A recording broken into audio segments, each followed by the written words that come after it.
Injil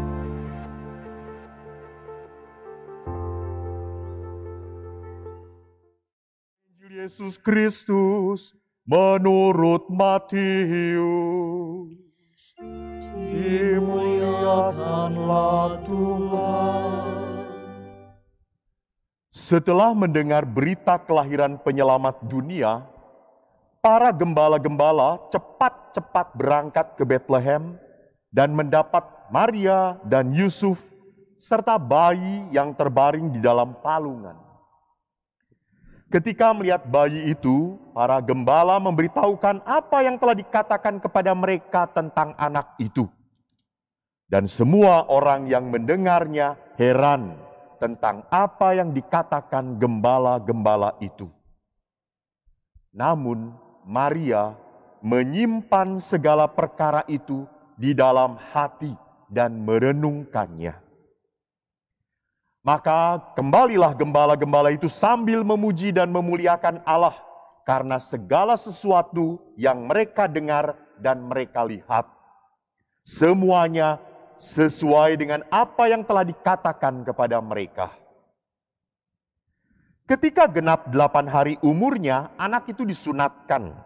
Dan ia diberi nama Yesus, yaitu nama yang disebut oleh malaikat sebelum ia dikandung ibunya.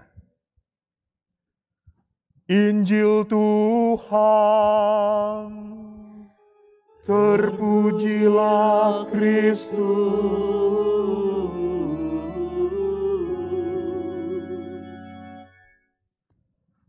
Saudara-saudari yang terkasih, secara biologis natural, seorang anak itu pasti punya hubungan yang lebih dekat dengan ibunya. Kita bayangkan saja 9 bulan di dalam kandungan. Setelah lahir, yang menyusui, menyapih, dan merawat anak ini adalah ibunya. Hampir setiap hari ia berada di dalam dekapan ibunya. Maka tidak aneh kalau seorang ibu itu punya intuisi yang kuat dengan anak-anaknya. Walaupun anaknya jauh di Amerika, di kutub utara ataupun di bulan, kalau ada sesuatu tentang anaknya, tidak perlu WA, tidak perlu ngomong berita, ibu ini langsung merasa, kok tidak enak ya hati saya ini. Kok tiba-tiba saya teringat ya. Dan waktu ditelepon, betul, Ma sedang punya masalah. Kenapa? Banyak utang. Oh ya sudah, Mama ikut mendoakan. Tidak cukup Mah mendoakan, transfer juga ya. Ya sudah, Mama transfer. Itulah ibu. Jadi ibu lebih rela kekurangan daripada melihat anaknya kekurangan. Tidak tahu Bapak, apakah Bapak rela seperti itu? Ya tidak tahu, tanya Bapak-Bapak di sini. Jadi perjalanan hidup Yesus pun adalah perjalanan yang sungguh manusiawi. Jadi jangan pernah berpikir karena Yesus anak Allah lalu sak penae dewe, seenaknya lahir ke dunia dengan penuh keajaiban. Tidak, saudara-saudariku. Yesus taat pada apa? Pada biologis naturalnya manusia. Maka saya jamin hubungan Maria dengan Yesus kuat sekali. Saya tidak akan membahas bagaimana taatan Yesus kepada Maria. Jangan membahas itu. Karena kita harus melihat sosok Yesus adalah Mesias, Putra Allah. Maka kita harus melihat bagaimana hubungan Maria dengan Yesus. Maria dikenal sebagai orang yang pertama mengimani Yesus adalah Mesias, Juru Selamat, Immanuel. Ini iman Bunda Maria. Namun kita harus mengerti bagaimana perjalanan iman seorang Bunda Maria menapaki perjalanan hidup anaknya. Kita lihat Maria tadi beda reaksinya dengan para gembala. Para gembala pada saat mendapatkan kabar gembira, mereka langsung teriak-teriak, sukacita. Benar-benar banget. Apa yang dikatakan oleh malaikat itu benar, tahu nggak? Itu. Tapi apa yang dikatakan tentang Bunda Maria di ayat 19, Maria menyimpan segala perkara itu di dalam hati dan merenungkannya. Di dalam bab yang sama di ayat 51, kalimat itu kembali diungkapkan oleh Lukas. Ibunya menyimpan semua perkara itu di dalam hatinya. Maka di dalam penginjil Lukas sampai dengan kisah para rasul, karena konon penginjil Lukas pun menulis kisah para rasul, diperlihatkan perjalanan Bunda Maria berhubungan dengan Yesus. Maka di dalam Injil Lukas 8 ayat 19 sampai 21, waktu dikatakan kepada Yesus, Yesus, sanak saudaramu, mamamu mencari engkau. Apa kata Yesus? Siapakah saudaraku? Mereka yang telah mendengarkan firman Allah dan melakukannya. Jadi Yesus bukan menolak Maria. Yesus justru mau menggarisbawahi Maria itu seperti apa. Maria itu adalah seorang anak manusia yang mendengarkan firman Allah dan melakukannya. Bahkan sekali lagi dalam Injil Lukas 11 dikatakan seorang ibu berteriak, berbahagialah seorang wanita yang telah melahirkan dan menyusui engkau. Apa kata Yesus? Justru Yesus berkata, berbahagialah ya mereka yang mendengarkan firman Allah dan memeliharanya. Sekali lagi Yesus menggarisbawahi, ini Bunda Maria. Maka di dalam kisah para rasul, bab 1, bagaimana para murid bersama beberapa orang termasuk Bunda Maria duduk berdoa.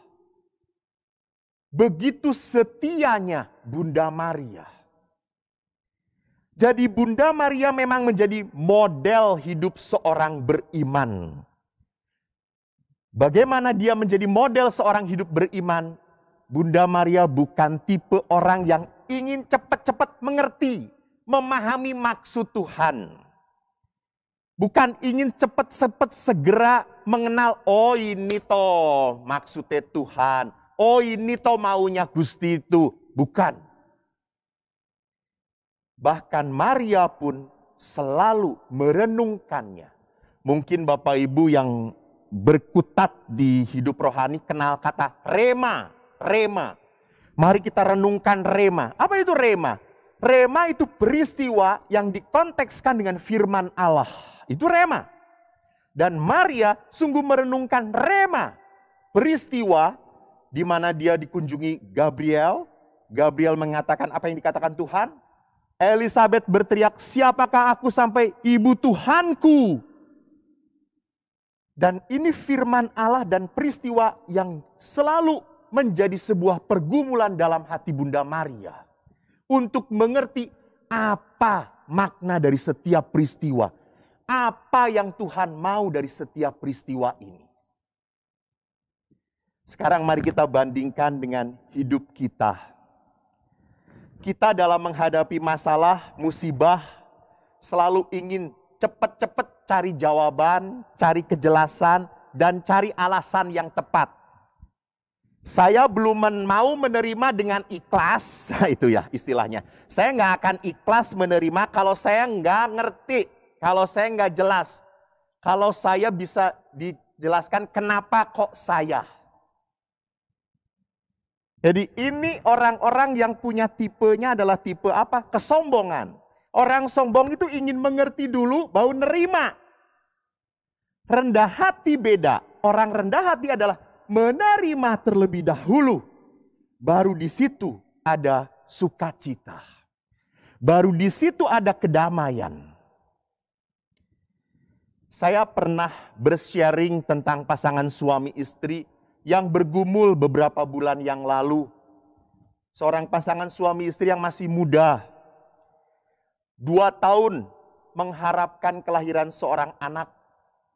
Dan akhirnya pada saat istrinya hamil, dua-duanya syok, kaget, tidak terima karena anaknya cacat, bibirnya sumbing dan paru-parunya tidak ada sekat. Bahkan dokter sudah memprediksi anak ini tidak akan lama hidupnya. Biasanya seperti itu.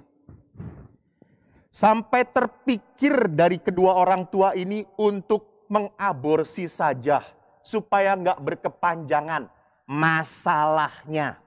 Supaya tidak berkepanjangan penderitaannya. Supaya tidak berkepanjangan rasa ragu-ragunya. Ini lihat, manusia itu selalu pinter mencari jalan pintas tanpa ngobrol, tanpa melihat, tanpa mau dengar apa keinginan Allah. Sungguh indah bahwa orang muda itu bertemu dengan sakramen Maha Kudus. Saya doakan dan akhirnya mereka punya keikhlasan. Mungkin Anda tanya, Romo berkali-kali ngomong kata ikhlas. Apa itu ikhlas? Ikhlas adalah sikap yang rela, pasrah, dan tidak menuntut kepastian dan kejelasan. Jadi ikhlas itu adalah sikap seorang beriman yang dilandasi oleh percaya. Nah, itu. Jadi bukan dilandasi oleh keraguan. Ya wes ikhlas, ora iso apa-apa neh kok. Itu bukan ikhlas itu namanya. Itu namanya orang yang tidak ikhlas itu. Tidak tulus hati. Jadi orang ikhlas itu bukan berarti ya sudah karena kita tidak bisa apa-apa lagi. No. You still can do. You just believe. Jadi ikhlas itu kerelaan hati didasarkan pada sebuah kepercayaan. Sehingga pada orang muda tadi yang saya ceritakan setelah ikhlas mereka akhirnya berkata, Romo, kami terima berkat Tuhan. Walaupun anak yang dikandung oleh istri saya tidak seperti yang kami harapkan, saya terima ini berkat dari Tuhan. Dan syukur pada Allah, akhirnya anak itu lahir ke dunia. Namun rupanya Tuhan lebih mencintai anak ini. Dan tidak berapa lama, hanya kalau tidak bersalah hitungan hari, anak ini pun meninggal, dipanggil oleh Tuhan. Mungkin Anda boleh berkata, sama ujung-ujungnya mati kok nggak dicepetin. Nah ini bedanya antara kampret dengan orang beriman. Kampret itu selalu ingin cepat, ingin selesai. Tapi jangan pernah lupa kalau Anda memang akhirnya meninggal, betul. Tetapi kalau Anda mendahului apa yang direncanakan Tuhan, Anda tidak akan pernah damai. Anda akan dikejar oleh dosa, Anda akan dikejar oleh rasa salah. Sedangkan anak ini pada saat mengikuti rencana Allah, memang bayi itu meninggal dunia. Tetapi ia sudah memberikan anak ini dan mempasrahkan seturut kehendak Allah. Ada kedamaian, ada sukacita. Tidak melawan rencananya Tuhan. Jadi saudaraku yang terkasih, mari kita belajar menjadi orang beriman seperti Bunda Maria. Selalu dengan rendah hati menyimpan semua dan merenungkan di dalam hati. Apa yang Tuhan kehendaki untuk hidup saya. Demikian juga di tahun 2021, saudaraku, janganlah jauh dari Allah. Pada saat Anda jauh dari Allah, maka kehidupan akan semakin menghimpit Anda. Dan Anda akan menjadi manusia yang mudah jatuh ke dalam keputusasaan. Saya jamin tanpa Tuhan Anda semakin terpuruk kepada kegelisahan. Namun di saat Anda berani berjalan bersama Tuhan, setiap peristiwa demi peristiwa yang menghimpit dan menyakitkan, kita terima dengan keikhlasan. Seperti bunda kita, dia mengatakan, aku ini hamba Tuhan. Mari kita menjadi hamba-hamba Allah yang setia berkat doa Bunda kita, Maria.